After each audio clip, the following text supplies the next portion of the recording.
గురుగారు, చాలా మంది పెళ్లి కావట్లేదు, వివాహం ఆలస్యం అవుతుంది అని అంటూ ఉంటారు. ఎన్ని పెళ్లి చూపులు చూసినా ఒక్కటి కూడా సెట్ అవ్వట్లేదు అని అంటుంటారు. అసలు ఇంతకీ వీళ్ళు పెళ్లి చూపులకు వెళ్ళినప్పుడు ఏం చూడాలి? ఇది చాలా సింపుల్ క్వశ్చన్ అమ్మా. ఎందుకు అనంటే ముందుగా పెళ్ళి సెట్ కావట్లేదు అన్నప్పుడు శుభ సమయము అనంటే అప్పట్లో ఏమని అంటారంటే పెళ్లి ఘడియలు, అరే పెళ్లి ఘడియలు ఉన్నాయా వచ్చాయా అని అయ్యగార్లని అడగండి అని అంటుంటారు. మామూలుగా ఎప్పుడైనా కూడా ఒకటి 18 సంవత్సరాలకు వస్తుంది, రెండోది ఒక 22 నుంచి 25 మధ్యలో వస్తుంది పెళ్లి ఘడియలు అనంటే వారి జీవితానుసారంగా జీవిత ప్రమాణంగా పుట్టినప్పటి నుంచి ఎప్పుడు వస్తుంది అని అంటే పెళ్లి ఘడియలు ఒక్కొక్కరికి ఒక్కొక్క సమయాన వస్తుంది. ఆ సమయాన్ని చూసి మనం వివాహంలోకి అడుగు పెట్టాలి. అనంటే ఈ సంవత్సరం నాకు కుదురుతుందా కుదరదా అనేటువంటిది ముందే తెలుసుకోవచ్చు. వివాహ గడియలు ఉన్నాయా లేదా అనేటువంటిది. వివాహ గడియలు అన్నీ అయిపోయిన తర్వాత 30 ఏళ్లకో వచ్చి నాకు పెళ్లి కావట్లేదు అని చెప్పేసి అడిగితే మళ్ళీ ఎప్పుడు రావాలి? అది 32లోనో 35లోనో ఎప్పుడో ఒకటోసారి వస్తుంది. అంటే ఒక్కొక్క మనిషికి ఒక్కొక్కలాగా ఆ గ్రహ సంచారాన్ని పట్టి. కనుక ఎప్పుడైతే పెళ్లి చేయాలో అనేటువంటిది 20వ సంవత్సరానికి అబ్బాయికి అమ్మాయికి 20వ సంవత్సరానికే మనం చూసుకోవాలి. వీడికి 25లో అవుతుందా? నేను చాలామందికి నేను కరెక్ట్గా చెప్పేది జాతకం చూసేటప్పుడు యాక్సిడెంట్ ఎప్పుడవుతుంది, పెళ్ళి ఎప్పుడవుతుంది, విదేశాలకు ఎట్లా వెళ్తారు, ఎప్పుడు వెళ్తారు అనేటువంటిది, ఈ సంతానం గురించి ఈ 4టి గురించి ఖచ్చితంగా చెప్తాను జాతకంలో. అంటే ఒక్కొక్కరు ఒక్కొక్క ప్రొఫెషన్ పర్ఫెక్ట్గా చెప్తారు కదా, ఈ 4 నేను కరెక్ట్గా చెప్తాను. కాబట్టి ఈ వివాహము అనేటువంటిది వచ్చేసరికి ఖచ్చితంగా ఇప్పుడు చేసుకోవాలి, ఇప్పుడు అవుతుంది అని అంటే అప్పుడు అవుతుంది వాళ్ళకి. ఎందుకు అనంటే ఇగో పలానా 2026 అక్టోబర్ నుంచి డిసెంబర్ వరకు అవుతుంది అని అంటే వాళ్ళకి పెళ్లి గడియలు వచ్చాయి, నేను చూసి చెప్పాను తప్ప వాళ్ళకి ఖచ్చితంగా అవుతుంది, ఇది నా శాసనం కాదు. ఆ గడియలు వాళ్ళకి అప్పుడు వచ్చాయి, అప్పుడే వాళ్ళు చేసుకోగలగాలి. మరి ఎన్ని పెళ్లి చూపులు చూసినా కావట్లేదు అని అంటే నీ బలమే లేదు, నీ జాతకంలో నీకు వివాహ గడియలే లేవు అన్నప్పుడు వాళ్ళు ఎన్ని చూస్తే ఏముంది, ఎన్ని చూసినా దండగే. కాబట్టి ఆ సమయాన్ని అనేటువంటిది ఖచ్చితంగా చూసుకోవాలి తల్లిదండ్రులు ముఖ్యంగా. ఇప్పుడు ఈ మధ్య కాలంలో, పూర్వకాలంలో ఉందో లేదో పెద్దగా తెలియదు కానీ ఈ మధ్య పెళ్ళి అనేసరికి ముందు హల్దీ అనేది బాగా చేస్తున్నారు. ఈ సంప్రదాయం ఎంతవరకు కరెక్ట్ అంటారు? దాని పేరు హల్దీ అనడం కన్నా మంగళ స్నానము అనడం ఉత్తమం. ఇది మోడర్న్ కాలంలో హల్దీ అని చెప్పేసి మార్చారు. అయితే మంగళ స్నానం అనేటువంటిది ఖచ్చితంగా ఏ శుభకార్యానికన్నా మనం ముందు చేసేటువంటి క్రతువు. కేవలం పెళ్లికి మాత్రమే ఇప్పుడు ఆచారం అయింది. అది షష్ఠి పూర్తికి కానీ మంగళ స్నానం ఉంటుంది, తర్వాత ఉపనయనానికి కూడా మంగళ స్నానం ఉంటుంది, తర్వాత ఏ ముఖ్యమైనటువంటి శుభకార్యాలకైనా కూడా మంగళ స్నానం అనేటువంటిది ఉంటుంది. మంగళ స్నానం అంటే శాస్త్రం చెప్పినటువంటిది ఏంటి? శుభప్రదమైనటువంటి ముందుగా క్రతువుని ఆచరించే ముందు ఆ అబ్బాయో అమ్మాయో చేయవలసినటువంటి శుభస్నానము అని అర్థం. దాన్ని ఎలా చేయాలి?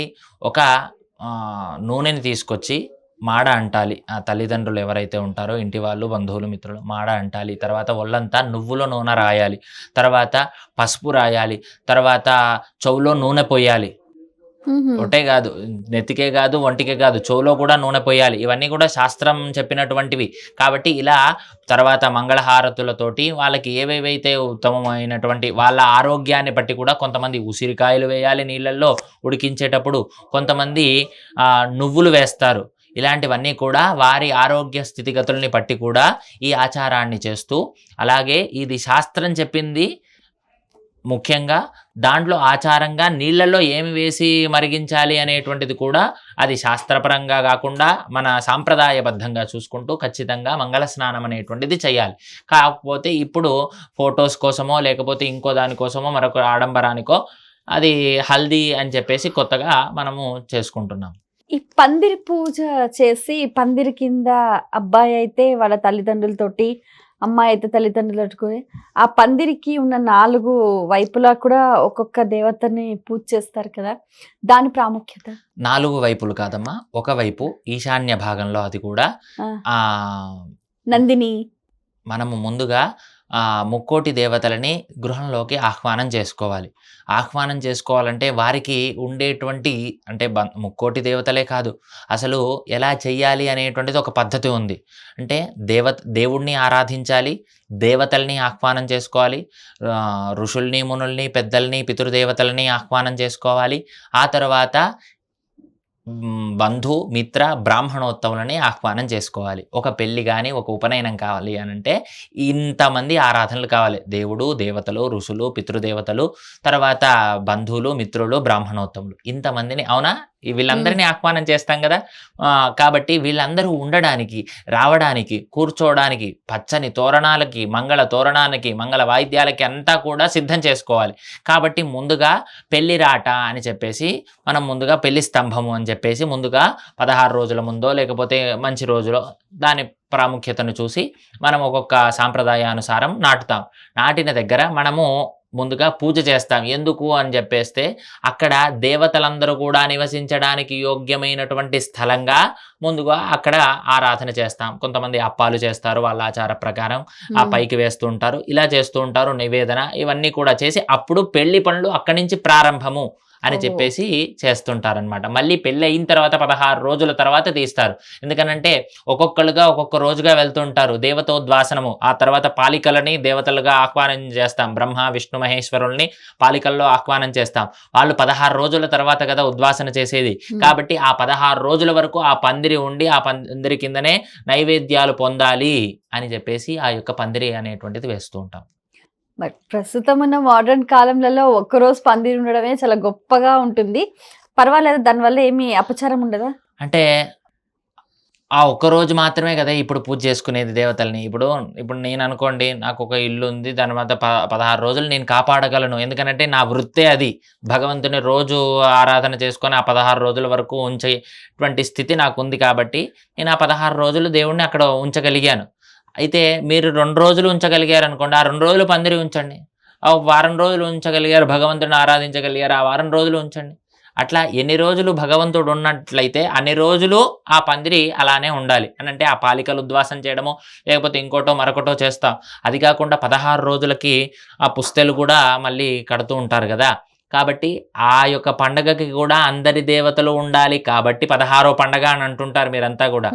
కాబట్టి ఆ పండగకి కూడా ఉండాలి కాబట్టి అలా ఉంచుతారనమాట.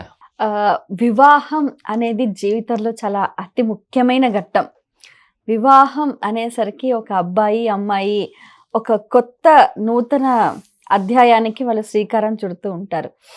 అయితే ఈ పెళ్ళి అనేసరికి అమ్మాయికి సంబంధించి ఈ గౌరీ పూజ అనేది ఎలా చేయాలి? అందరూ చెయ్యాలా? లేకపోతే కొందరు మాత్రమే చెయ్యాలా? అందరూ కూడా చేయవలసినటువంటిది. ఎందుకనంటే ముందుగా అమ్మాయి ఆరాధించేటువంటి ఆరాధ్య దైవం అయినటువంటిది పెళ్ళికి ముందు గౌరీ దేవత, గౌరీ అమ్మవారు. ఎందుకనంటే భర్త క్షేమాన్ని ఆకాంక్షిస్తూ ఆ యొక్క గౌరీ దేవతని ప్రార్థిస్తూ సుమంగళిగా ఉండాలి అని చెప్పేసి ఆ యొక్క గౌరీ యొక్క అమ్మవారి యొక్క ఆరాధన చేస్తూనే పెళ్లి ప్రారంభం చేయాలి. అందరూ ఖచ్చితంగా చేయవలసినటువంటిదే అమ్మవారి. ఆ తర్వాతనే పెళ్లి ప్రారంభం అవుతుంది. ఎవరికైనా అది ఈ ఆచారమా ఆ ఆచారమా అనేటువంటిది కాకుండా ఇంకా కొంతమంది వైష్ణవ ఆచారం పాటిస్తుండేటువంటి వారు మహాలక్ష్మి అమ్మవారి ఆరాధన కూడా చేసుకుంటూ ముందుకు వెళ్తూ ఉంటారు. కానీ ఖచ్చితంగా లక్ష్మీప్రదమైనటువంటి ఆరాధన అనేటువంటిది ఖచ్చితంగా ఉన్నది, చేయవలసిందే, వీళ్ళు వాళ్ళు అనేటువంటిది కాదు. అయితే ఇంకొక సందేహం ఏంటంటే, ఈ గౌరీ పూజ చేసిన తర్వాత మండపంలోకి వెళ్ళే వరకు కూడా మౌనవ్రతాన్ని ఏమన్నా పాటించాలా? అట్లా ఏం లేదమ్మా. మౌనవ్రతము అనేటువంటిది అక్కడ శాస్త్రంలో లేదు. దాదాపు మనం పెళ్లిలో చూసేటువంటి 80% అంతా కూడా శాస్త్రము చెప్పినటువంటిదిగా లేదు ఇప్పుడు. ప్రాంతీయ ఆచారాలే 90%, 80% దాదాపు నిండి ఉన్నటువంటిది. దాదాపు అందుకనే మనం చూస్తున్నటువంటి పెళ్లి, ప్రతి ఒక్క పెళ్లి, ఈ పెళ్లికి ఆ పెళ్లికి సంబంధం ఉండదు.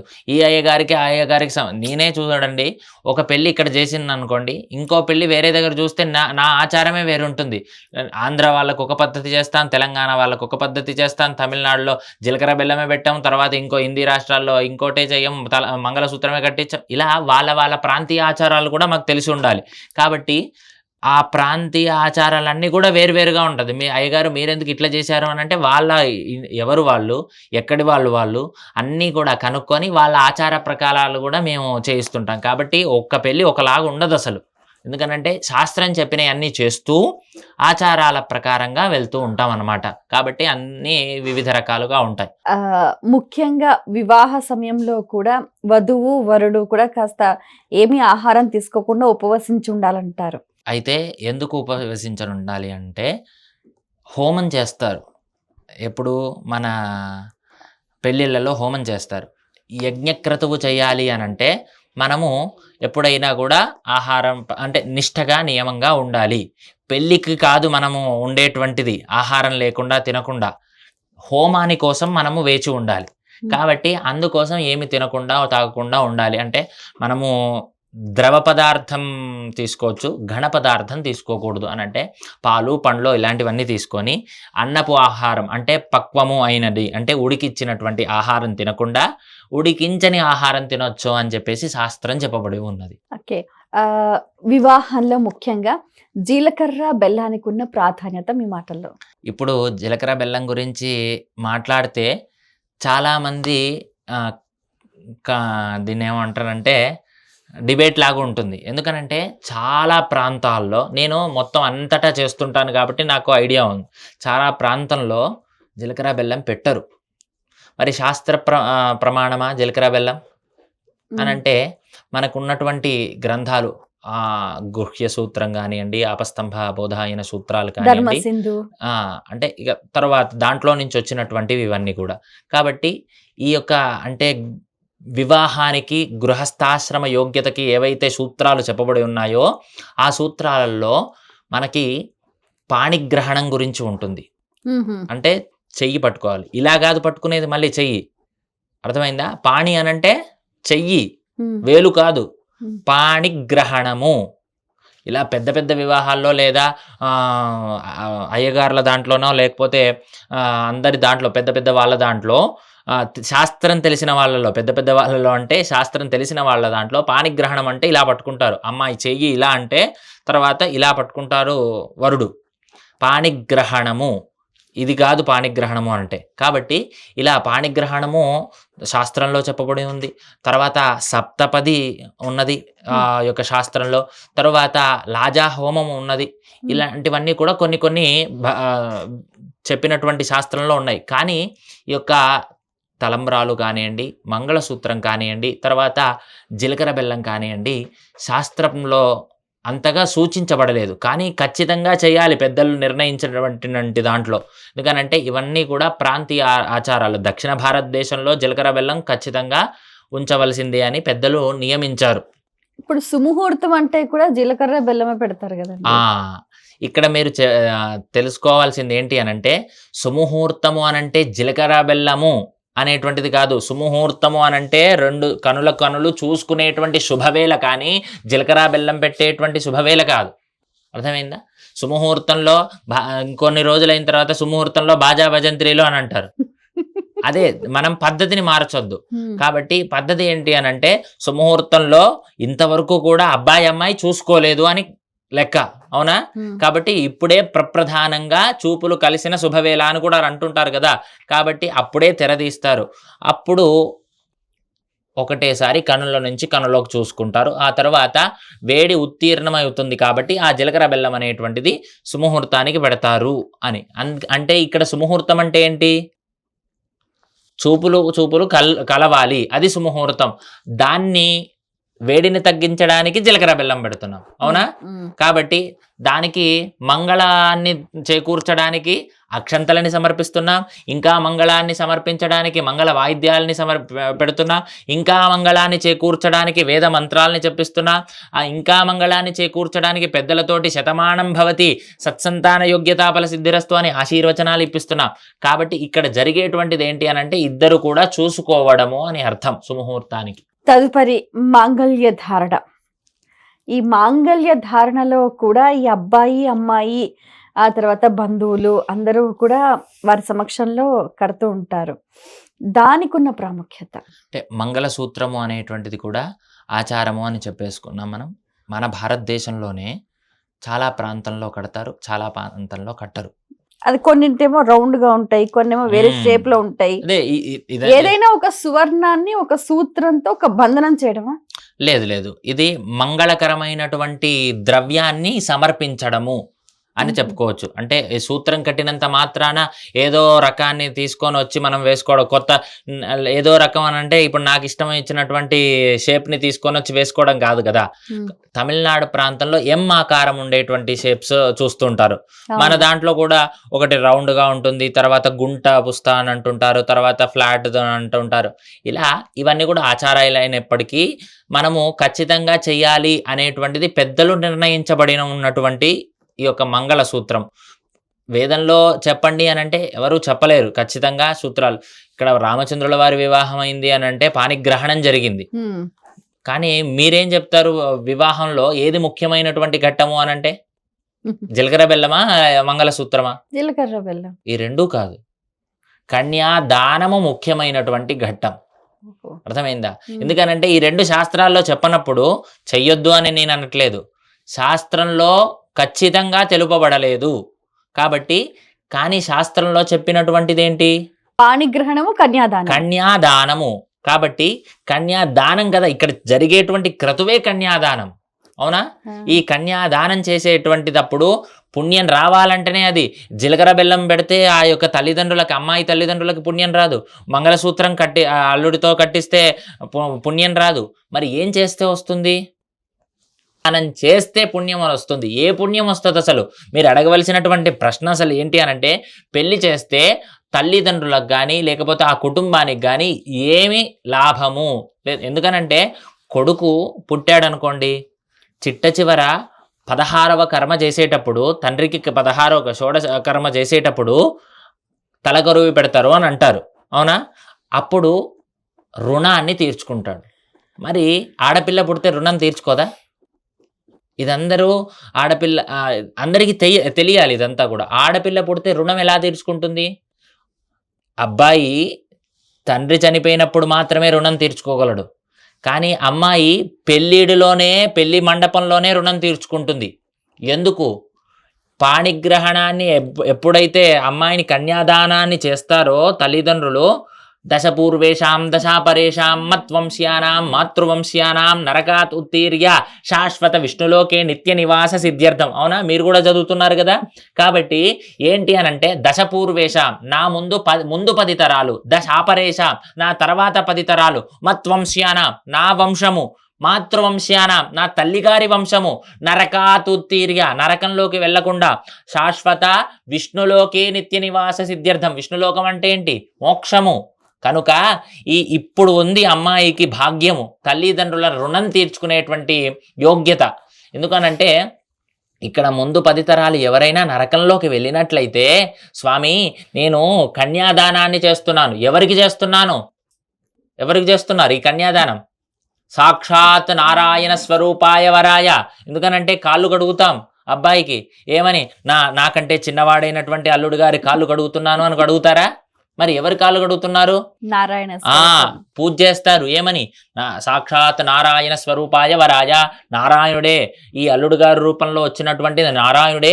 కనుక నారాయణుడి యొక్క పాదాలు నేను కడుగుతున్నాను, నారాయణుడి యొక్క పాద తీర్థాన్ని నేను చల్లుకుంటున్నాను.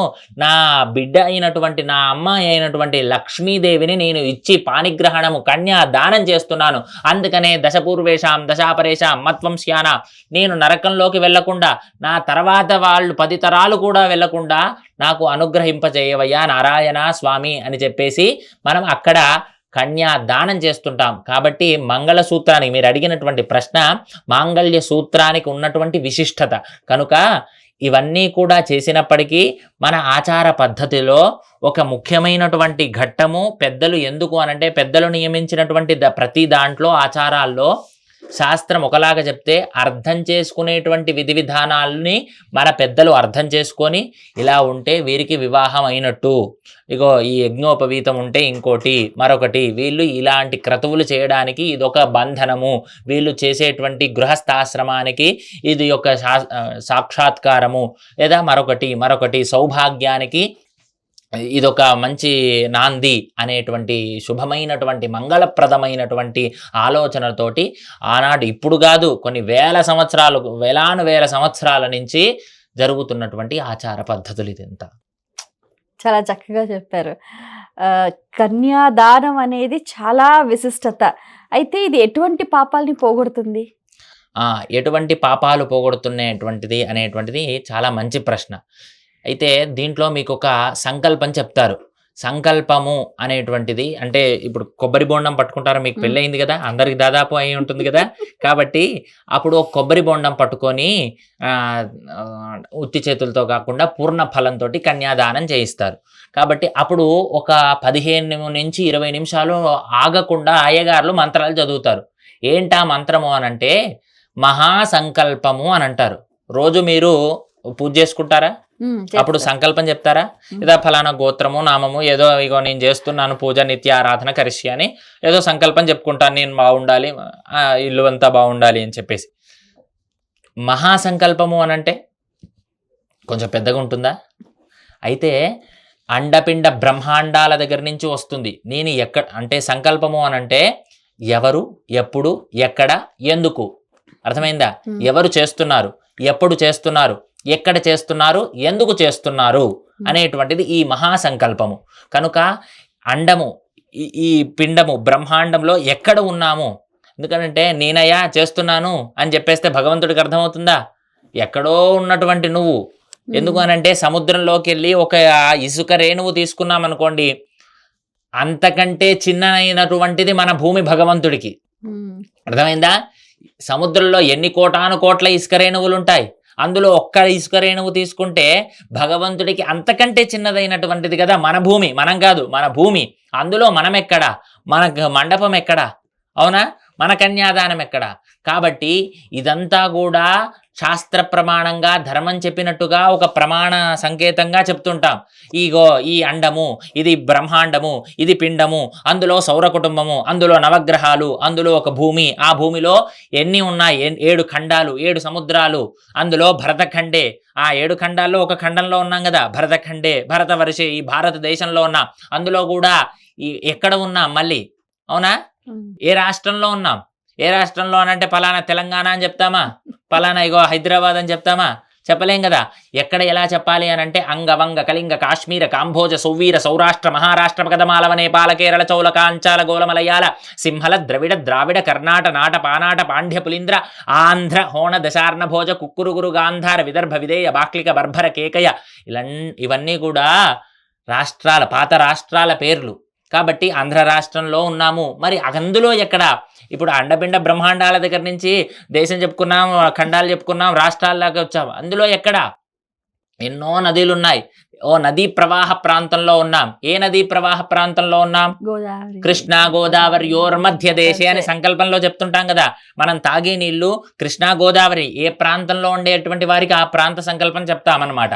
కాబట్టి ఈ కృష్ణా గోదావరి యోర్ మధ్య దేశే అని చెప్తాం. కాబట్టి ఈ దేశంలో ఎన్ని నదులు ఉన్నాయి, పుణ్య నదులు అనేటువంటిది కూడా చెప్తుంది. కృష్ణా గోదావరి తుంగభద్ర రేణుక మలాపహారిణి కావేరి కృతమాల తామ్రపర్ణి విశోక కౌశకి గండకి విచిత్ర ప్రవర కాశ్యపి పుణ్య నదీభిష్ట విరాజితే. ఇవన్నీ కూడా నీ పేరులో నా పేరులో కాదండి, మన భారతదేశంలో ఉన్నటువంటి గంగాది పుణ్య నదీ తీర్థాల పేర్లు. కనుక ఈ యొక్క తీర్థాల కృష్ణా గోదావరి నదీ తటే. కాబట్టి ఈ గోదావరి నదీ తటంలో భాగ్యనగరంలో ముచుకుంద నదీ ప్రదేశంలో మమ సమస్త దేవత భాగవత ఆచార్య సన్నిధౌ కళ్యాణ మండపే ఇక్కడ చేస్తున్నాము అని చెప్పాము. అర్థమైందా? మరి ఎప్పుడు చేస్తున్నాం అనంటే ఫలానా 2026 నవంబర్ డిసెంబర్ అని చెప్తామా? చెప్పము. ఏమని చెప్తాము? తిథి వార నక్షత్ర ముహూర్త లగ్న హోరాద్రే కాన నవాంశ ద్వాదశాంశ త్రింశాంశలన్నీ కూడా ముహూర్తం వరకు కూడా ఇక్కడ చెప్పుకుంటాం. అని అంటే ఎక్కడ చేస్తున్నాం, ఎప్పుడు చేస్తున్నాం, మరి ఎవరు చేస్తున్నారు అనంటే ఫలానా గోత్రము, ఫలానా నామధేయులైనటువంటి ఫలానా వంశస్థులు, ఫలానా నక్షత్ర తారాబల అన్నీ కూడా చెప్పుకుంటాం. అవునా? ఫలానా వధువు తల్లిదండ్రులు, అటు 3 తరాలు ఇటు 3 తరాలు చెప్తారా పెళ్ళిళ్ళలో? కాబట్టి అలా చెప్పుకుంటాం. తర్వాత ఎందుకు అన్నప్పుడే మీరు అడిగిన ప్రశ్న వస్తుంది. అంటే పాపాలేమన్నా పోతాయా అన్నప్పుడు ఇక్కడ చాలా గొప్పనైనటువంటి చిట్ట చివర అంటే ఒక 20 నిమిషాలు చదివిన తర్వాత చిట్ట చివర 4 లైన్లు మీతో చెప్పిస్తామన్నమాట. మమ అనాది అవిద్య వాసనయా ప్రవర్తమానే కేనాపి భాగ్య విశేషేణ ఇదానీం మనుష్య జన్మ ప్రాప్తవతః. ఈ మంత్రం ఏంటి అనంటే మీతో చెప్పించేటువంటిది, ఈ మానవ జన్మ ఎత్తాలి అనంటే ఎన్నో జన్మలు ఎత్తాలి. ఎన్ని జన్మలు? 84 లక్షల జీవరాశుల జన్మలు ఎత్తాలి. అవునా? ఇన్ని జీవరాశులు ఎత్తిన తర్వాతనే కేనాపి భాగ్య విశేషేణ, ఎన్నో యోనిల నుంచి నేను పుట్టానయ్యా, ఏ జన్మలో ఏ భాగ్యం చేశానో లేదో తెలియదు. అంటే ఒక గోవుగా పుట్టి ఎంతమందికి పాలిచ్చానో లేదో తెలియదు. ఆ భాగ్యం చేత ఇదానీం ఇప్పుడు మనుష్య జన్మ ప్రాప్తవతః, మనుష్య జన్మ నాకు ప్రాప్తించింది. అవునా? మనుష్య జన్మ ప్రాప్తవతః ఏతత్ క్షణ పర్యంతం. ఇదంతా ఎవరు చెప్తున్నారు? అమ్మాయి తల్లిదండ్రులు చెప్తున్నారు. ఏతత్ క్షణ పర్యంతం అనంటే నేను కన్యాదానం చేసేటువంటి క్షణం వరకు కృతానాం నవవిధానాం మహాపాతక ఉపపాతక, మీరు ఏ పాపాలు పోతాయని అడిగారు కదా, మహాపాతక ఉపపాతకాదీనాం సద్యః అనంటే నేను ఇన్ని 84 లక్షల జీవరాశుల్లో ఎత్తినప్పటిన పాపాలు కడుక్కోలేకపోయానయ్యా, ఆ పాపాలన్నీ కూడా ఈ యొక్క కన్యాదానం వలన పరిహారం చేయవయ్యా అని చెప్పేసి నారాయణుణ్ణి సాక్షాత్కారంగా ఎదుట చూస్తూ ఆ యొక్క కన్యాదానాన్ని అమ్మాయికి ఇస్తామన్నమాట. అప్పుడు ఈ 84 లక్షల జీవరాశుల్లో చేసినటువంటి పాపమంతా కూడా కన్యాదానం వలన మనకి పోతుంది అని చెప్పేసి ఆ కన్యాదానంలో అర్థం ఉంటుంది, అంత అర్థం ఉంటుంది. కాబట్టి తర్వాత ఎక్కడికి వెళ్ళాలి? శాశ్వత విష్ణులోకే నిత్య నివాస సిద్ధ్యర్థం కన్యాదాన సమయే గోదానం భూదానం హిరణ్యదాన సాలగ్రామదాన షోడశ మహాదానై శ్రీ స్వామినః ప్రీయంతాం. అంటే నారాయణుని చూస్తాం కాబట్టి అక్కడ అలా చేస్తామన్నమాట. ఇలా పాపాలు తొలగించేటువంటి, ఏదో పిల్లిని చంపిన పాపమో, లేకపోతే కుక్కని చంపిన పాపమో, లేకపోతే వాడికి డబ్బులు ఇయ్యని పాపమో, వాడిని మోసం చేసిన పాపాలు కాదు. ఎన్నో ఆజన్మాకృత పాపాలన్నీ కూడా తొలగేటువంటి గొప్పనైనటువంటి క్షణం ఏదయ్యా అనంటే కన్యాదానం చేసేటువంటి క్షణం. ఇందాక చెప్పుకున్నటువంటిది కర్మ తొలుగుతుంది అనుకున్నాం కదా, అప్పుడు అబ్బాయి చేస్తే చిట్ట చివర కర్మ తొలుగుతుంది. కానీ అమ్మాయికి కన్యాదానం చేసేటువంటి క్షణంలోనే తల్లిదండ్రులకి కర్మ తొలుగుతుంది. అంటే కర్మ అంటే ఏంటి? మనం చేసినటువంటి పాపపుణ్యాలే కదా. కాబట్టి ఆ పాపమంతా, ఆ జన్మకృత పాపమంతా కూడా తొలగేటువంటి క్షణం కన్యాదానమైనటువంటి క్షణం. ఆడపిల్ల ఉన్న వాళ్ళైతే కన్యాదానం చేస్తే మీరన్నట్టు పాతక ఉపపాతక అన్ని పాపాలు కర్మలు తొలగిపోతాయి అన్నారు. మరి ఆడపిల్లలు లేని వారి పరిస్థితి ఏంటి? ఒకవేళ వారికి సంతానం ఉండి అంత మగ సంతానమే ఉంటే, లేకపోతే అసలు పిల్లలే లేనివారు, మరి వీళ్ళ కర్మలు వీళ్ళ పాపాలు తొలగేదిలా? మంచి ప్రశ్న అడిగారు. ఇప్పుడు మేము కూడా ముగ్గురం అన్నదమ్ములం. మాకు నాన్నగారు వాళ్ళకి ఆడపిల్లలు లేరు. మరి కన్యాదానం చేసేటువంటి యోగ్యత అనేటువంటిది లేదు. కానీ భగవత్ కళ్యాణం చేసి కన్యాదానం చేయొచ్చు కదా. ఓహో. కాబట్టి భగవంతుడికి చేస్తే మనము నిజంగా భావనతో చేస్తే అది కూడా కన్యాదానమే కదా. కళ్యాణము అనంటే పేరు కళ్యాణం అంటే శుభము మంగళప్రదము అని అర్థం. అక్కడ కూడా చేసేటిది మనము కన్యాదానం పాణిగ్రహణమే. అంటే శ్రీదేవి భూదేవి సమేత వెంకటేశ్వర కళ్యాణము అనంటే శ్రీదేవి భూదేవి అయినటువంటి మా పిల్లలు వెంకటేశ్వర స్వామికి కన్యాదానం ఇస్తున్నామయ్యా అన్న భావనతోటే ఎదుర్కోళ్ళు చేస్తాం. తర్వాత కన్యాదానంలో అదే విధంగా అటువైపు కూర్చోబెట్టి ఇటువైపు కూర్చోబెట్టి చేయిస్తాం. కాబట్టి ఖచ్చితంగా ఆ ఫలితం ఉంటుందా అంటే ఖచ్చితంగా అంతకంటే రెట్టింపు ఫలితం ఉంటుంది. అందుకనే కదా లోకంలో ఎన్ని కళ్యాణాలు చేస్తున్నది. కాబట్టి ఖచ్చితంగా ఆ యొక్క ఫలితాన్ని అలా పొందవచ్చు. అయితే దేవతా కళ్యాణాలు ఎవరైనా చేసుకోవచ్చా? ఎవరైనా చేసుకోవచ్చు. వీళ్ళు వాళ్ళు అని రాదు. ఈ రోజు ఆ రోజు అని కాదు, ఆషాఢ మాసం అని కాదు, శుక్లపక్షం అని కాదు, అమావాస్య అని కాదు. నిత్య కళ్యాణం పచ్చతోరణం ఆ పదం ఉందే అందుకు కదా. ఎవరైనా చేసుకోవచ్చు, ఎప్పుడైనా చేసుకోవచ్చు దేవతా కళ్యాణాలు. అంటే వారి వారి కులదైవమైనటువంటిది. ఇప్పుడు వెంకటేశ్వర స్వామి కాదు, రాముల వారే కాదు, శివుడే కాదు, ఇంకొరో కాదు, మరొకరో కాదు, అందరి కళ్యాణాలు వారి వారి ఆచారాల ప్రకారం చేసుకోవచ్చు ఎప్పుడైనా. వివాహ క్రతు సందర్భంలో చేయకూడని పనులు ఏంటి? ఒకవేళ చేస్తే ఎలాంటి దోష పరిణామాలు ఎదురవుతాయి? ముందుగా చేయకూడని వంటి దోషాలు ఏంటి అనంటే చెప్పులు వేసుకొని మండపాన్ని ఎక్కడం. అది అంతకంటే దోషం లేదు. ఎందుకనంటే అసలు రావడమే మనం ప్యాంట్ షర్ట్లతోటి వస్తున్నాం. తర్వాత ఎక్కడెక్కడి నుంచో వస్తాం, ఏమేమో తొక్కి వస్తాం. మనము కళ్యాణ మండపానికి కూడా పూజ చేస్తాం ఈశాన్య భాగంలో.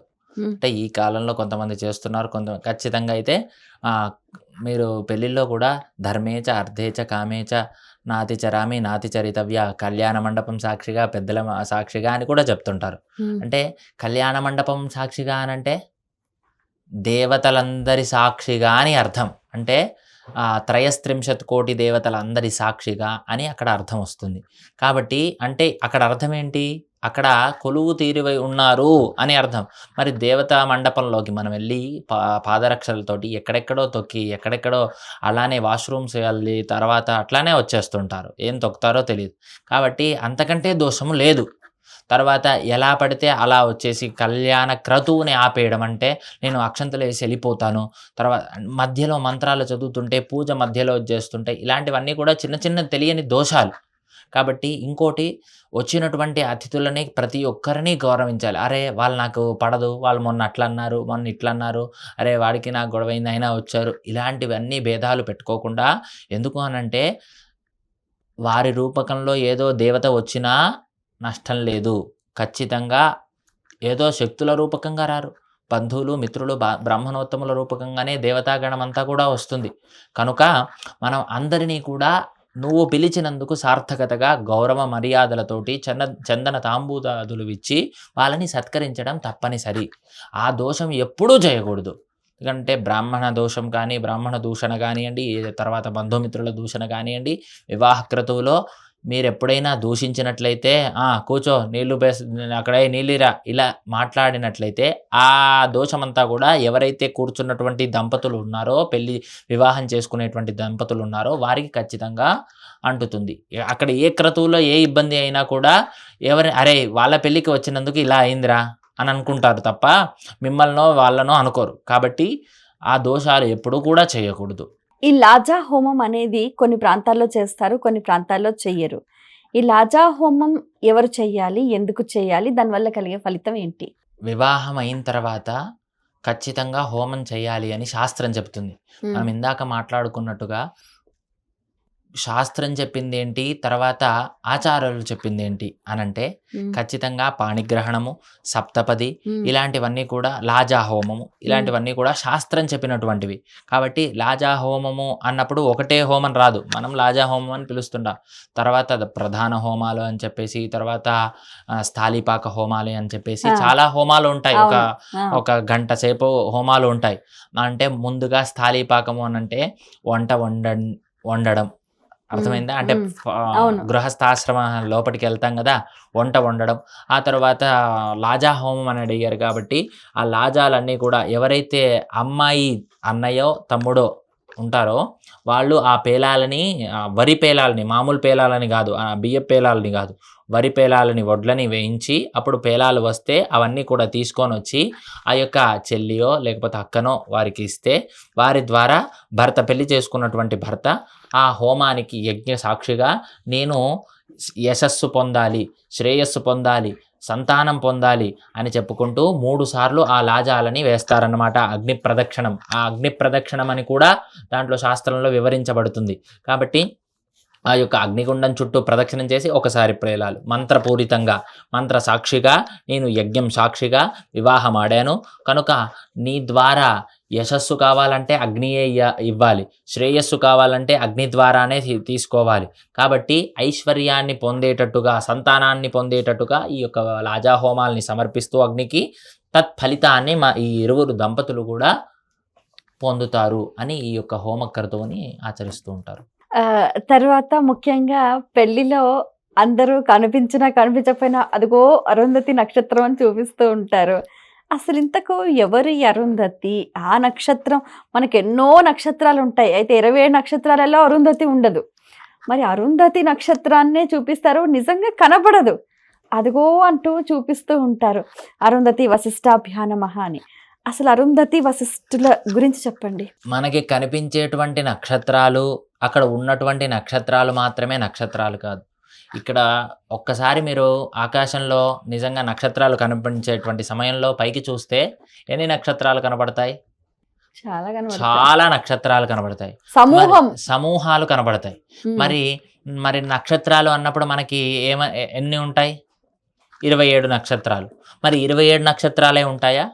నక్షత్రము అనంటే ఒక నక్షత్రపు గుంపు అని అర్థం. అంటే ఇప్పుడు మేషము అన్నప్పుడు మేషంలో ఆకారంలో అంటే మేక ఆకారంలో ఉండేటువంటి నక్షత్రాల గుంపు అని అర్థం. అవునా? ఇట్లా ప్రతి ఒక్క నక్షత్రాలు ఆయా దాంట్లో ఉంటుంది కాబట్టి దానికి ఆ పేరు వచ్చినటువంటిది. కాబట్టి మరి మిగతా నక్షత్రాలు ఈ 27 గుంపులే కాకుండా మిగతా నక్షత్రాలు ఇది అందాక చెప్పుకున్నాం కదా, అండము పిండము బ్రహ్మాండము. ఇది మన చుట్టుపక్కల ఉండేటువంటిది, అంటే మన కనుచూపు మేరలో ఉండేటువంటివి కొన్ని నక్షత్రాలు. అవి కూడా కొన్ని కోటాను కోట్ల కాంతి సంవత్సరపు దూరాలలో ఉంటాయి. కానీ మనకి కనబడుతున్నంత మాత్రం చేతనే అవి మాత్రమే ఉన్నాయని కాదు, లేవు అని అంటే అవి లేవు అని కాదు, కనబడట్లేదు అంటే అది లేవు అని కాదు. కాబట్టి అరుంధతి వశిష్ఠులు అనేటువంటి వాళ్ళు ఈ నక్షత్రాలలో మనం అంటే చంద్రుడు తిరిగేటువంటి నక్షత్రపు గుంపులో లేడు అంతే. అంటే చంద్రుడు ఎక్కడెక్కడ తిరుగుతాడు అటువైపు ఉన్నటువంటి నక్షత్రాల్లో లేడు, కానీ ఇంకోవైపు దాన్ని దాటి ఉన్న ఆవరణంలో ఈ యొక్క నక్షత్రం అరుంధతి నక్షత్రం అనేటువంటిది ఖచ్చితంగా ఉంటుంది. కానీ ఈ అరుంధతి వశిష్ఠులు ఎవరు అంటే, వశిష్ఠుడు అంటే ఎవరు? రాముడి యొక్క కులగురువు, వారి యొక్క ధర్మపత్నియగు అరుంధతి. అవునా? కాబట్టి ఆ అరుంధతి వశిష్ఠులు ఎలాగైతే ఉన్నారో దంపతి, అంటే ఎన్ని కష్ట సుఖాలు వచ్చినప్పటికీ వారు ఎప్పటికీ కూడా సుఖ సంతోషాదులతో ఉన్నారో వారిని చూసి ఎలా ఉన్నారో ఆ దంపతుల వలె మనం కూడా నడుచుకోవాలి అని అక్కడ చూపించి అలా మన జీవితాన్ని మనం కొనసాగించాలి. ఎన్ని అడ్డంకులు ఎన్ని ఆటంకులు వచ్చినప్పటికీ సుఖాలు దుఃఖాలతోటి జీవనాన్ని కొనసాగించాలి. అక్కడ చూసావా వాళ్ళు ఎంత ఆనందంగా ఉన్నారో ఇప్పుడు అని చెప్పేసి అలా చూపించడం జరుగుతుందన్నమాట. ఈ వివాహ క్రతు మొత్తంలో కూడా రోలు రోకలికి కూడా పెద్దపీట వేస్తారు, ఎందుకని? అవును, ఇప్పుడు రోలు రోకలి అనేటువంటిది లేకుంటే ఏ పని జరుగుతుంది? ఇప్పుడు మామూలుగా మీకు బియ్యం రావాలి, ఒడ్ల నుంచి బియ్యం తీయాలి అని అంటే దంచాలి కదా. అంటే ఇప్పుడు అనంటే రైస్ మిల్లులకు వెళ్ళి తీసుకొస్తున్నారు కానివ్వండి, అప్పటి కాలంలో అయితే ఏదున్నా దంచడమే. పసుపు కొమ్ములు దంచాలి, తర్వాత ధాన్యాలు దంచాలి, పిండులు దంచాలి, తర్వాత రోకలు ఉంటేనే ఏ పని అయినా ఉంటుంది. కాబట్టి ఏదైనా పండగ అన్నప్పుడు, పెళ్ళిలే కాదు, ఏదైనా పండగ అన్నప్పుడు ప్రతిసారి రోకలి కావాలి. ఎందుకనంటే పిండి వంటలు ఉంటాయి, తర్వాత నానా రకాలమైనటువంటి నైవేద్యాలతో కూడి ఉన్నటువంటి ప్రసాదాలు, అన్నదానాలు లాంటివి ఎన్నో ఉంటాయి. కాబట్టి ఒక దాంట్లో రోకలికి పెద్దపీట వేసేది మన ఆచారం. చాలా సందర్భాల్లో చాలా మంది చెప్తూ ఉంటారు, సుముహూర్తానికే వివాహం అయినప్పటికీ చాలా వివాహాలు నిలబడటం లేదు ఈ కాలంలో. కారణాలు ఏంటంటారు? కొంతమంది, ఇందులో చాలా ఉన్నాయి, ఒక్కొక్కటిగా మనం తెలుసుకుందాం. ఇప్పుడు కొంతమంది ప్రేమ వివాహము, సరే ప్రేమ వివాహం పక్కకు పెడితే కుదిరించినటువంటి వివాహాలు కూడా పోతున్నాయి.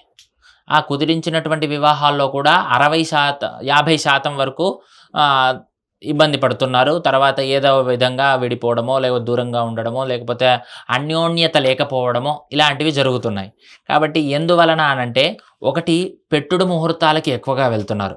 ఒక 10%, అంటే నేను 100%లో దేనికి ఎంత భాగం అంటే ఒక 10 నుంచి 20% పెట్టుడు ముహూర్తాలు అనేటువంటిది వస్తున్నాయి. ఇప్పుడు ముహూర్తం లేదంటే ఏదో ఒకటి చూడండి అయ్యగారు నాకు ఇదే నెలలో కావాలి, మాకు ఇదే నెలలో అమెరికా నుంచి వస్తాడు, ఆస్ట్రేలియా నుంచి వస్తాడు అనేటువంటిది ఇబ్బందులు పెట్టేసరికి పెట్టుడు ముహూర్తాలు ఒకటి. తర్వాత జాతకాలు కలవకపోవడం ఒకటి, కలవకపోయినా చేసుకుంటారు 2. పరిహారం చేసుకుంటున్నారు కదా. ఈ పరిహారం చేసుకోవడము, తర్వాత సరే పరిహారము అని అంటే కొన్ని వాటికి, అంటే కుజదోషాలు వాటికి కొంచెం ఉండవచ్చు. కానీ ఈ పేరు మార్చుకొని చేస్తా అనేటువంటిది అంతకంటే అవిజ్ఞత లేదు. అంటే నేను చెప్పొచ్చో లేదో కానీ ఇప్పుడు పేరు మార్చినంత మాత్రాన ఏమవుతుంది? జాతకం మారుతుందా? కానీ దాంట్లో ఉంటుంది, చాలా కొంత శాతం మాత్రమే ఉంటుంది పేరు మారిస్తే. అంటే అబ్బాయికి అనుకూలంగా ఏదైతే ఉంటుందో అది అమ్మాయికి పెడితే జాతకం మారిపోతుందా? జాతకం మారిపోతుందని అంటే పేరు పెట్టి పెళ్లి చేసుకోవచ్చు. అంటే ఉంది, శాస్త్రంలో కూడా పేరు మార్చమని ఎక్కడో చూపిస్తున్నారు పెద్దలు, కానీ అంతగా ప్రధానమైనటువంటి పుస్తకాల్లో మనకి ఎక్కడా కనిపించలేదు. కనుక ఆ యొక్క పేరు పెట్టడం ఇలాంటివి కూడా కొంతవరకు అలాంటి వాటికి ఇబ్బంది కావడము. తర్వాత జాతకాలు కుదిరినప్పటికీ ఈ జాతకం అనేటువంటిది ఎట్లా చూస్తారు అనంటే, మీ యొక్క గుణాలు అబ్బాయి యొక్క గుణాలు, అమ్మాయి యొక్క గుణాలు చూసి వారికి స్థాయిలు చూస్తారు, గుణగణాలు. అంటే వీళ్ళు కొట్టుకుంటారా, తిట్టుకుంటారా, వీడి యొక్క మంచి గుణాలు ఏంటి, చెడ్డ గుణాలు ఏంటి. ఇందులో మూడో వ్యక్తి ఎంటర్ అయినా కూడా వీళ్ళ జాతకాలు మారుతాయి. కాబట్టి ఇంకోటి ఏంటి అనంటే కామక్రోధ లోభ మదమోహ మాత్సర్యాదులు అనేటువంటివి ఈ యొక్క కాలంలో ఎక్కువగా అయిపోయాయి. దేనివల్ల? మనం తినే ఆహారం వల్ల. అర్థమైందా? మనం తినే ఆహారం కూడా దీనికి ప్రధానమైనటువంటి కారణాలే. ఎందుకనంటే మీరు ఈ ఒక 5 సంవత్సరాలు మంచి ఫుడ్ తినలేదనుకోండి, ఏమవుతుంది? మన శరీరంలో మార్పు, ఖచ్చితంగా శరీరంలో మార్పు చెందినప్పుడు బుద్ధి అదే కదా, బుద్ధి గడ్డి తింటుందా అని అంటారు కదా. మనం ఏది తింటే బుద్ధి కూడా అలానే ప్రసరిస్తుంది. కాబట్టి ఆ బుద్ధి కూడా ఎలా మారుతుంది అంటే నిలకడ ఉండదు, ఓపిక ఉండదు. అంటే దేనివల్ల? కామక్రోధ లోభ మదమోహ మాత్సర్యాదులన్నీ కూడా మనలో ప్రవేశించడం వలన, ఓపిక ఉండకపోవడం వలన ఒక మాట అనేసరికి పడట్లేదు. అమ్మాయిలైనా అబ్బాయిలైనా పడట్లేదు. నేనెందుకు ఉండాలి? అహంకారాలు. తర్వాత ధనం, నేను సంపాదిస్తున్నా. ప్రతి ఒక్కటి ఇక్కడ పాయింటే. అంటే 50-50. మీరు చెప్పినటువంటి ఎందుకు విడిపోతున్నారు అనేటువంటి దాంట్లో అది జాతకము కలవకపోయినా చేసుకోవడం ఒక 10%, తర్వాత అహంకారాలు 10%, లేకపోతే పరిహారాలతో 10%, పేరు మార్చి చేసుకోవడం ఒక 10%, తర్వాత కామక్రోధ లోభ మదమోహ మాత్సర్యాదులు ఒక 10%. ఇట్లా నానా రకాలైనటువంటి అంతా కూడా చెత్తంతా తెచ్చి మనలోనే పెట్టుకుంటున్నాం. మరి ఎలా అయితే కుదురుతాయి? ఎన్ని వచ్చినా ఇప్పుడు ఒక 20 సంవత్సరాల వరకు మన తల్లిదండ్రులు పెద్దలో ఉన్నారు. వాళ్ళు ఎంత వచ్చినా కూడా కలిసి ఉండలేదా? వాళ్ళకి 99% లేక 90%, 80% వరకు మంచిగా ఉన్నారు కదా. 80 ఏళ్ళు 90 ఏళ్ళు వచ్చినా కూడా వాళ్ళు బాగా కొట్టుకున్నా తిట్టుకున్నా బాగున్నారు, కలిసి ఉన్నారు. అది ఇప్పుడున్నటువంటి వాళ్ళల్లో రావాలి అంతే తప్ప మనం ఏ జాతకాలు చూసినా లేకపోతే పరిహారాలు చేసినా మనం ఈ జాతక పరిహారాల వల్ల ఏమవుతుంది అనేటువంటిది తెలుసుకోవాలి. ఇప్పుడు కుజదోషం ఉంది, పరిహారం ఏం చేస్తాం? నీకు కుజదోషం వలన ఒక వివాహం చేసుకుంటే 5 రకాల కుజదోషాలు ఉంటాయి. అందులో కూడా ఏది చేసుకుంటే ఎలా పరిహారం అవుతుంది అని చెప్పడం అంటే, 1వ భావంలో ఉంది, ఏదో చిన్న పూజ చేసుకొని వెళ్ళొచ్చు. 7వ భావంలో 8వ భావంలో కుజదోషం ఉంది అని అంటే భర్తనో భార్యనో నువ్వు చేసుకుంటే వాళ్ళకి ఇబ్బంది అయిపోతుంది, ఏదో రకంగా ఇబ్బంది అవుతుంది. అప్పుడు మనం ఏం చెప్తాం?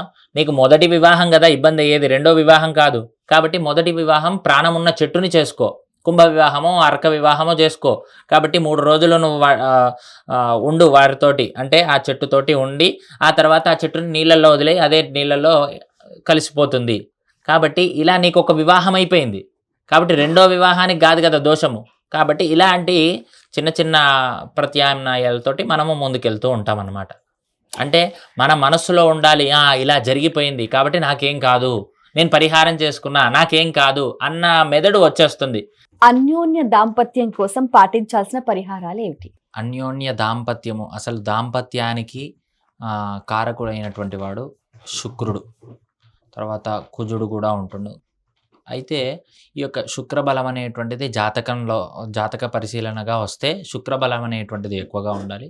కానీ అన్యోన్య దాంపత్యంగా ఉండాలి అనంటే ఏ క్రతువుని ఆచరిస్తే ఉత్తమము అనంటే లక్ష్మీనారాయణ క్రతువు అని చెప్పొచ్చు. అంటే లక్ష్మీనారాయణని ఆరాధించడము, తర్వాత శుక్రుడు ఏ స్థాయిలో ఉన్నాడో, వీళ్ళు ఉంటారా లేదా అనేటువంటిది ఎందుకనంటే మనము ఏదైనా కూడా జాతకాన్ని మార్చలేం, అనంటే విధిరాతని మార్చలేం.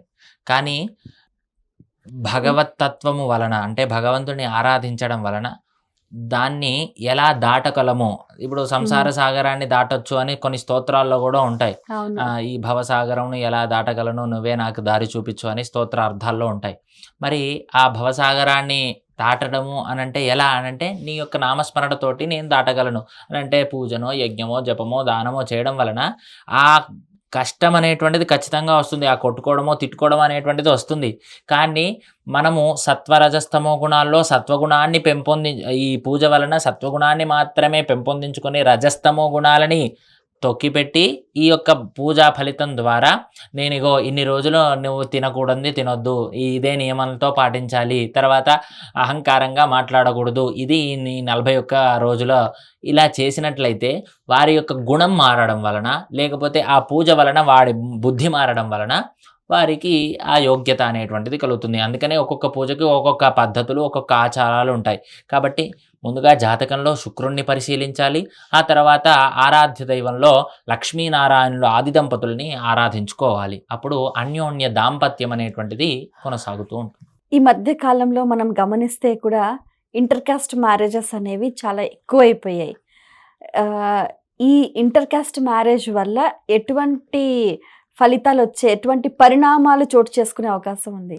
ఈ ఇంటర్ క్యాస్ట్ మ్యారేజ్ అనంటే నిజంగా చేసుకోవాలా వద్దు అనంటే చేసుకోకపోవడం ఉత్తమము అని చెప్పొచ్చు. ఎందుకు అనంటే ఇప్పటికే కూడా చాలామంది అటు ఇటు చేసుకోవడం వలన ఎందుకని పెట్టారు ఋషులు మునులు, మన జెన్యూనిటీని మార్చవద్దు, అదే క్రమ పద్ధతిలో ఉంటే గోత్రము తర్వాత ఇంటి పేర్లు ఎందుకు పెట్టారు అనంటే ఇగో వీళ్ళు ఇందులో కలవకూడదు, అన్న చెల్లుళ్ళు అవుతారు, తమ్ముళ్ళు అక్కలు అవుతారు అనేటువంటి కలవకుండా ఒక క్రమ పద్ధతిని ఈ గోత్రాన్ని పెట్టింది అందుకే, తర్వాత వంశాచారాలని పెట్టింది అందుకే, తర్వాత ఈ అక్కలు బావలు మరుదులు అనేటువంటి ఈ యొక్క బంధాలని పెట్టింది కూడా అందుకే. ఎందుకు అనంటే ఇప్పుడు ఏదో తెలియని వ్యక్తికి మనము తెలియని వ్యక్తి అనంటే పలానా వేరే వాళ్ళకి ఇచ్చాము అనుకోండి, వాడు నీకు అన్న వరస తమ్ముడు వరస ఏం తెలుసు నీకు మనకి. ఇప్పుడు ఎందుకనంటే ఋషులు మునులు అనేటువంటి వాళ్ళందరూ విభజన అయ్యి ఇగో పలానా ఇటు ఒక ఇది ఒక ఇట్లా విడివిడిగా ఒక్కొక్క అవతారంగా నడిచాయి కదా ఇవన్నీ కూడా. మరి ఇటు నుంచి అటు వెళ్ళి అటు నుంచి ఇటు వచ్చి అటు నుంచి ఇటు చేస్తే మనకి ఇంకా జెన్యూనిటీ ఎందుకు మారుతుంది కదా. కాబట్టి ఇదే 100 సంవత్సరాలు కంటిన్యూ చేస్తే అంగవైకల్యం ఇప్పుడు మేనమామల్ని చేసుకుంటే కొంచెం తేడా అవుతుంది అని మనకి ఉన్నది కదా. కాబట్టి అలానే ఒక 100 సంవత్సరాల తర్వాత ఖచ్చితంగా అందరూ చేసుకుని మారిపోతే ఇంకేముంది, రోగాలతోటే కదా అందరూ పుట్టేది ఇంకా. అందుకనే తప్ప వేరేదేం కాదు. ఎందుకంటే మన శాస్త్రం అంతా కూడా మన సైంటిఫిక్గా ఎలా ఉంటుందో చెప్పిందే ఈ శాస్త్రము. కాబట్టి చేసుకోకపోవడం ఉత్తమం. తర్వాత ఇక ఖచ్చితంగా నేను చేసుకోవాలి అని అంటే అది మన దౌర్భాగ్యమేగా. ఇప్పుడు చేసుకున్న తర్వాత చాలామంది మళ్ళీ సెకండ్ మ్యారేజెస్, థర్డ్ మ్యారేజెస్ కూడా చేసుకుంటున్నారు. ఈ రెండో పెళ్ళిళ్ళు, మూడో పెళ్ళిళ్ళు చేసుకునే వాళ్ళకి ఎటువంటి ఆచార వ్యవహారాలు వర్తిస్తాయి? మామూలుగా భర్తనో భార్యనో జరిగిపోతే కాలం చేస్తే చేసుకోవచ్చు అనేటువంటిది పెద్దలు మనకి నియమించారు శాస్త్రపరంగా. కానీ ఏదన్నా జరిగిపోతే ఇలా చేసుకో. కానీ సుమంగలిగా ఉన్నప్పుడు కానీ లేకపోతే ఇంకోటి భర్త ఉన్నప్పుడు కానీ భార్య ఉన్నప్పుడు కానీ చేసుకోవడము అని అంటే అది ఉత్తమమైనటువంటి పని కాదు అనేటువంటిది మనకి పెద్దలు మనకి ఇచ్చేటువంటిది. కానీ దాంట్లో కూడా మళ్ళీ శాస్త్రాన్ని జోడించాలి అని అంటే మనము ఏమని చెప్పగలం? ఉన్నదాన్ని అంటే ప్రథమైనటువంటి పెళ్ళి ఎలా అయితే చేస్తున్నామో అలానే ద్వితీయమైనటువంటి వివాహం కూడా చేస్తాం. సంకల్పం మారుతుందేమో మా అయితే. కాకపోతే అలా చేసుకోవడం శాస్త్ర సమ్మతం అయితే కాదు. అంటే ఒకరు ఉన్నప్పుడే ఇంకొకరి వివాహాన్ని చేసుకోవడం అనేటువంటిది శాస్త్ర సమ్మతం అయితే కాదు. సెకండ్ మ్యారేజ్ చేసుకున్న వాళ్ళు చేసే నోములు, వ్రతాలు, అంటే వాళ్ళు చేసుకునే దానాలు, అంటే అవి ఎలాంటి ఫలితాలు ఉంటాయంటారు? వాళ్ళకి సపరేట్గా ఇవే చేయాలి, ఈ పూజలే చేయాలి, ఈ దానాలే చేయాలనేటువంటివి ఏమీ ఉండదు. ఖచ్చితంగా ప్రథమమైనటువంటిది ఏదైతే ఉంటుందో ద్వితీయం కూడా అదే ఆచారాలు, అదే పద్ధతులు, అదే విధి విధానాలు ఉంటాయి. ఎక్కడ ఎత్కించిత మార్పు అనేటువంటిది కూడా మాకు లేదు. కానీ సంకల్పం ఏం చెప్తారు? ధర్మేచ అర్థేచ కామేచ నాతి చరామి నాతి చరితవ్య అని చెప్పారు కదా. ఆల్రెడీ పెళ్ళిళ్ళలో ఎన్ని కష్టాలు వచ్చినా, ఎన్ని సుఖాలు వచ్చినా, ఎన్ని అడ్డంకులు వచ్చినా కూడా నీ చెయ్యి నేను వదలను, నా చెయ్యి నేను వదలవు అని చెప్పేసి, నిన్ను వదలను అని చెప్పేసి, మోక్షంలో కాకుండా మిగతా అన్నిటిలో కూడా నీ యొక్క చెయ్యి నేను పట్టుకొని ఉంటాను అని నువ్వు అంతమంది సాక్షిగా చెప్పావు కదా. అని అంటే నువ్వు అబద్ధం చెప్పావా? లేకపోతే ఇది ధర్మమైనా? ఇది ఇప్పుడు మీరు అన్నారు ఇందాక నుంచి ఒక పదాన్ని చెప్తున్నారు, ధర్మో రక్షతి రక్షిత అని. ధర్మాన్ని రక్షించలేదు కదా. ఇప్పుడు మనము ఒక మాట ఇచ్చావు, ధర్మమే కదా అది. మాట ఇచ్చినా కూడా ధర్మమే. ఆ ధర్మాన్ని నువ్వు తప్పావు. ఇంకా నువ్వు నీ దగ్గర నీకు మంత్రాలు ఎందుకు, నీకు పూజలు ఎందుకు, నీకు మళ్ళీ పెళ్ళెందుకు, ఏదో చేసుకొని ఇలా పోక కదా. కాబట్టి నువ్వు లేనప్పుడు నీ మాట, పద్ధతి, విధి విధానాలనే కదా మనిషి వ్యక్తిత్వము, కష్ట సుఖాలని కూడా మనం చూసుకునేది. కాబట్టి ఆ వ్యక్తిత్వమే లేనప్పుడు మనం ఏం చేస్తాం ఇంకా?